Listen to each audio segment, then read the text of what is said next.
Alhamdulillah, alhamdulillahilladzi arsala rasulahu bil huda wa dinil haqq liyudhhirahu 'alad dini kullihi walau karihal kafirun. Asyhadu an la ilaha illallah wahdahu la syarika lah wa asyhadu anna Muhammadan abduhu wa rasuluhu la nabiyya wa la rasula ba'dah. Allahumma salli wa sallim wa tarham wa tahannan ala habibina wa syafi'ina wa qurrati a'yunina wa maulana Muhammad sallallahu alaihi wasallam wa ala alihi wa ashabihi wa atba'ihi ajma'in. Qalu subhanaka la ilma lana illa ma 'allamtana innaka antal alimul hakim. Rabbi israh li sadri wa yassir li amri wahlul 'uqdatam min lisani yafqahu qawli. Amma ba'du fa ya ibadallah, usikum wa iyaya bitaqwallah faqad fazal muttaqun.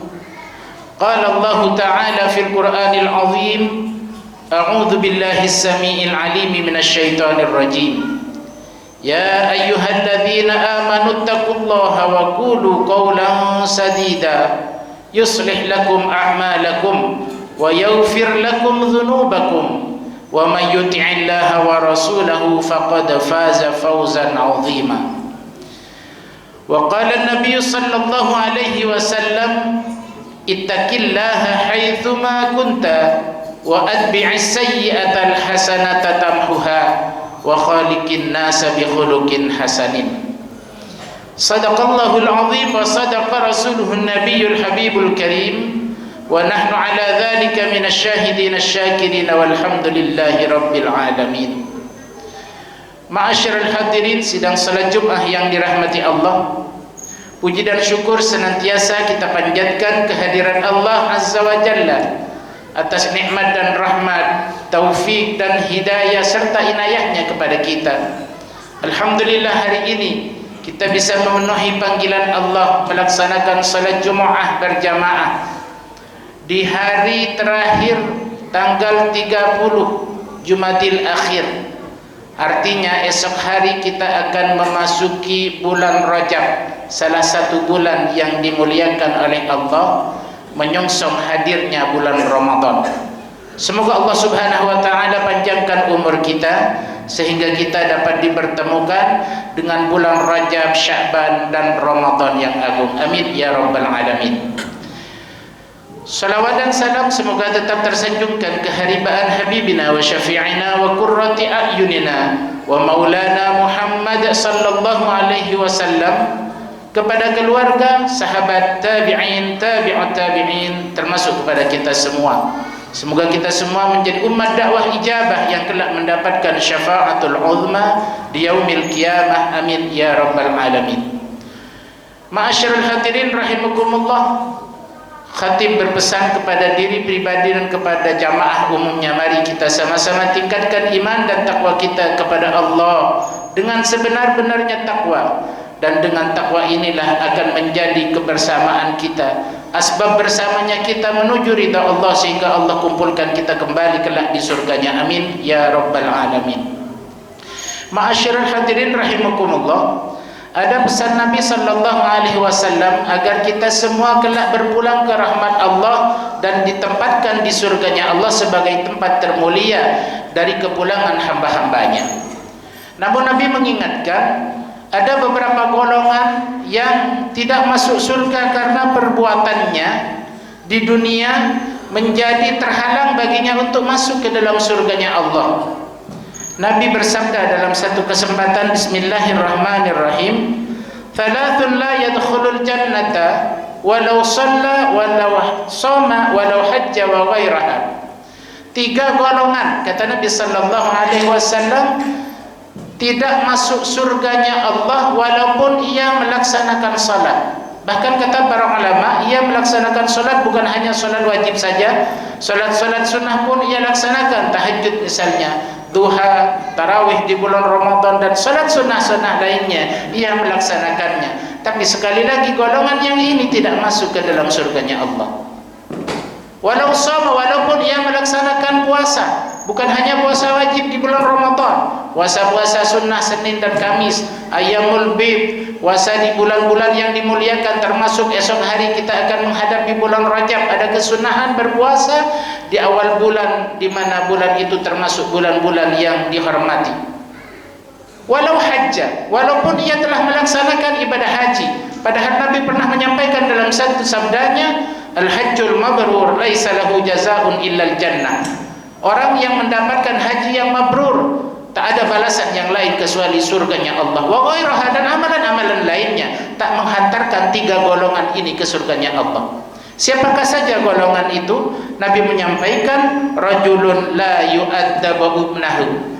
Rajulun orang yang tidak mengajarkan adab kepada keturunannya, kepada anak-anaknya, tidak mengajarkan tata krama, etika, kesopanan, khususnya adab kepada Allah Subhanahu wa ta'ala. Ada orang yang soleh sendiri tapi tak memikirkan anak-anaknya, kemana anaknya ketika ia sedang melaksanakan ibadah. Hari ini kita melaksanakan ibadah salat Jumat, tapi kita harus yakinkan anak keturunan kita pun juga melaksanakan kewajiban yang sama. Jangan sampai ayahnya seorang yang soleh melaksanakan ibadah salat Jumat, tapi anaknya berkeliaran di mana-mana tak melaksanakan ibadah wajib ini. Begitu juga dengan ibadah-ibadah yang lainnya. Maka ini penting bagi kita untuk memperhatikan anak dan keluarga kita, karena Allah menyampaikan pesannya, qu anfusakum wa ahlikum naro. Jaga dirimu dan keluargamu dari api neraka. Maka oleh karenanya, selagi masih berkesempatan untuk kita membina anak-anak kita dengan adab-adab yang baik, adab kepada Allah, adab kepada sesama manusia, maka ini adalah pendidikan yang terpenting untuk kita ajarkan. Jangan risaukan kalau masjid kita penuh dengan anak-anak yang terkadang dengan kenakalannya, ia berisik misalnya, atau bercanda misalnya. Biarkan mereka untuk tetap kita arahkan dalam ketaatan dan mematuhi adab di masjid. Terpenting bagi kita mengajarkan agama ini kepadanya. Jangan sampai kita adalah generasi terakhir di masjid, tapi generasi berikutnya sudah mengalami keengganan untuk hadir ke masjid karena kita tak mengajarkan anak-anak kita dengan ilmu dan adab. Insya Allah kita semua termasuk orang-orang yang peduli kepada anak keturunan kita untuk mengajarkan bagaimana mengajarkan adab dan kesopanan kepada Allah khususnya dan kepada sesama hambanya. Golongan yang kedua, rajulun la yuhibbul ilma wa ahlahu. Orang yang tidak mengajarkan, yang tidak mencintai ilmu dan kepada ahli ilmu. Orang tidak peduli lagi tentang ilmu pengetahuan, baik itu pengetahuan dunia apalagi ini pengetahuan akhirat. Ada orang sudah tak peduli lagi, mentang-mentang kehidupannya sudah nyaman, hasil dalam kerjaannya sudah mencukupi, sehingga tak perlu lagi ia belajar tentang agama khususnya. Maka ini menjadi satu persoalan, karena Nabi sallallahu alaihi wasallam pernah menyampaikan, man arada dunya fa alaihi bil ilmi wa man arada al akhirah fa alaihi bil ilmi wa man aradahuma fa alaihi bil ilmi.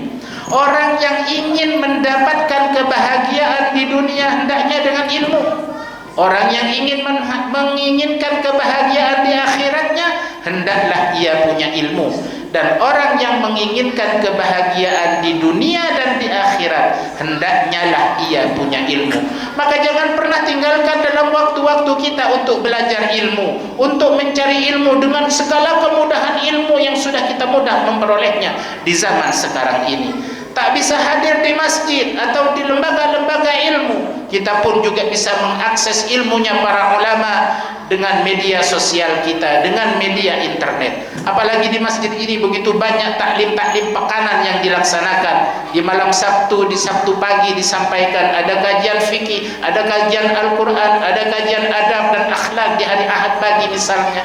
Itu semua disampaikan untuk apa? Untuk jangan sampai hilang dari kehidupan kita, bagaimana kita terus berproses dalam mencari ilmu. Karena mencari ilmu itu tak terbatas usia. Utlubul ilma minal mahdi ilal lahdi. Tuntutlah ilmu sejak dari buayan, kata Nabi, sampai ke liang lahat. Artinya sampai kita meninggal dunia ada kewajiban bagi kita untuk menuntut ilmu. Disinilah letak kemuliaan manusia. Seorang ahli syair menyampaikan, fasadun kabirun alimun mutahattiku wa akbaru minhu jahilun mutanassiku. Kerusakan besar akan terjadi di dunia ini ketika ada orang alim, orang pandai melakukan maksiat. Contoh yang sangat nyata adalah ketika ada seorang bodoh mencuri ayam tetangganya di kampung non jauh di sana. Siapakah yang dirugikan? Tetangganya yang dirugikan karena kehilangan ayamnya. Tapi ketika pencurian mengambil hak orang lain ini dilakukan oleh orang pandai, apalagi orang tersebut punya jabatan baik di pemerintahan maupun di perusahaan swasta lainnya, yang kemudian melakukan korupsi misalnya, yang dicuri tidak hanya sedikit. Kita pernah mendengar ada korupsi yang namanya ratusan juta, miliaran, bahkan triliunan. Berapa banyak efek kerugian yang ditimbulkan karena kejahatannya. Maka para ulama menyebutkan ada kerusakan besar ketika ada orang alim yang melakukan kejahatan. Wa akbaru minhu jahilun mutanassiku. Lebih besar dari itu semua adalah ketika ada orang bodoh yang beribadah. Lebih besar bencana, bahaya kalau ada orang bodoh yang beribadah. Maksudnya bagaimana? Ada orang yang tak mengerti ilmu. Contoh, di masjid ini ada taklim tentang fikih solat misalnya. Kita tak pernah peduli untuk belajar fikih solat yang benar, bagaimana syarat dan rukunnya, bagaimana solat harus dilakukan sehingga solat itu menjadi solat yang diterima oleh Allah. Ada orang yang beranggapan solat yang diterima itu adalah solat yang khusyuk. Bukan. Solat yang diterima yang terpenuhi syarat dan rukunnya. Khusyuk menjadi kebaikan tersendiri. Ketika syarat dan rukunnya sudah dilaksanakan, solat itu menjadi kewajiban yang diterima oleh Allah. Dan ini perlu untuk belajar.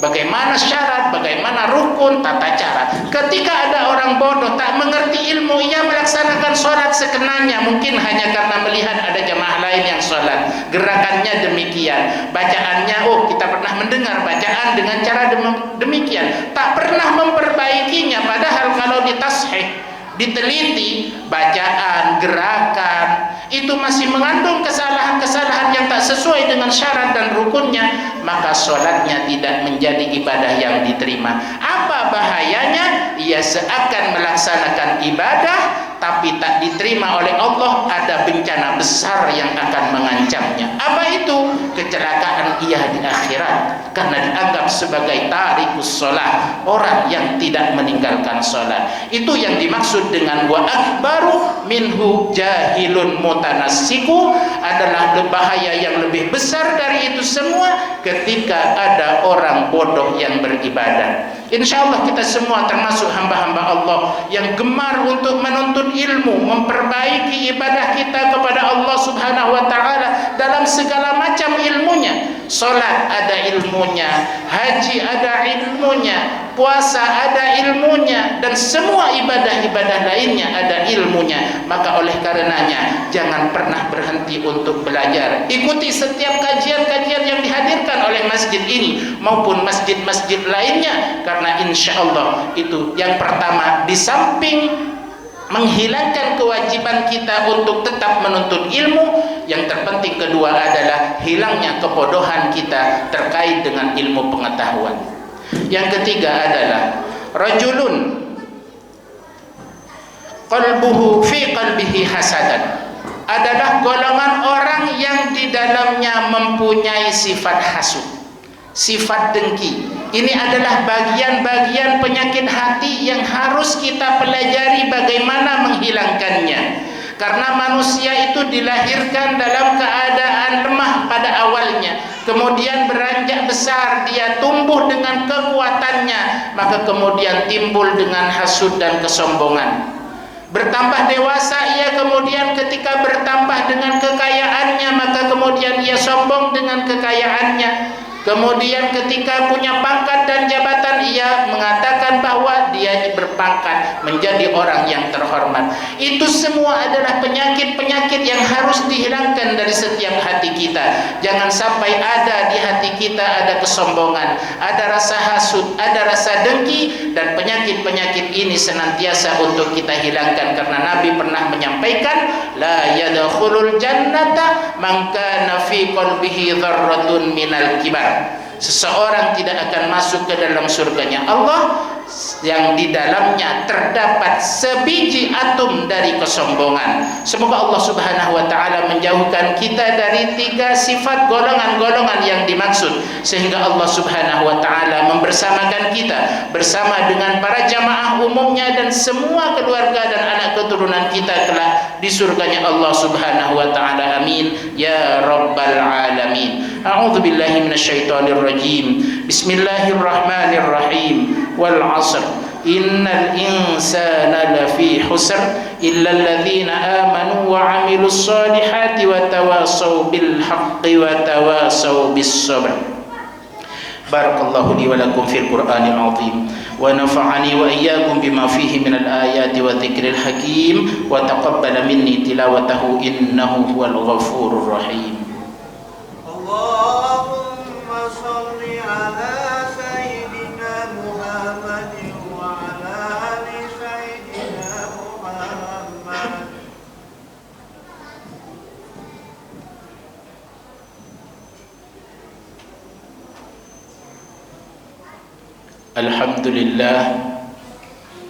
Alhamdulillahilladzi hadana lihada wa ma kunna linahtadiya laula an hadana Allah. Asyhadu an la ilaha illallah wa asyhadu anna Muhammadan abduhu wa rasuluhu la nabiyya wa la rasula ba'dah.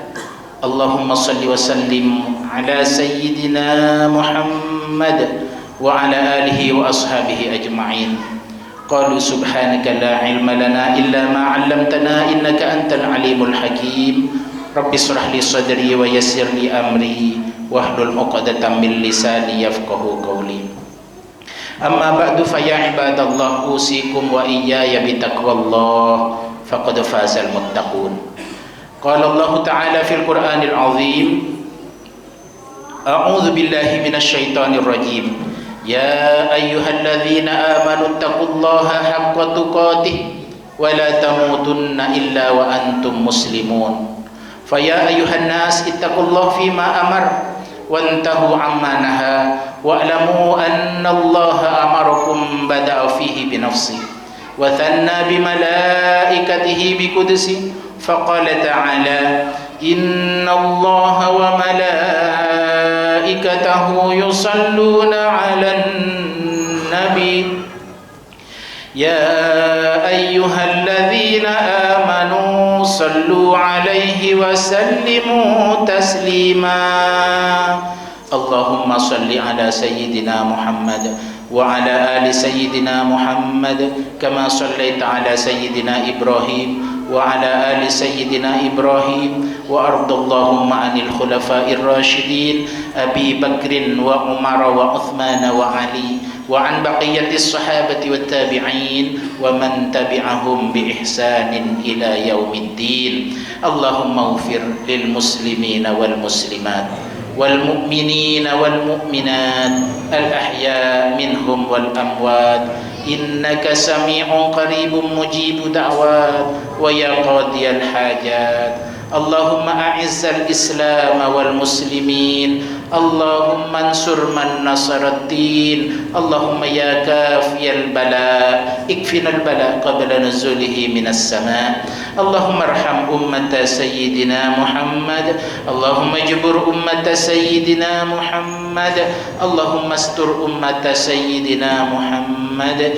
Jazallahu anna Muhammadan sallallahu alaihi wasallam bima huwa ahlu.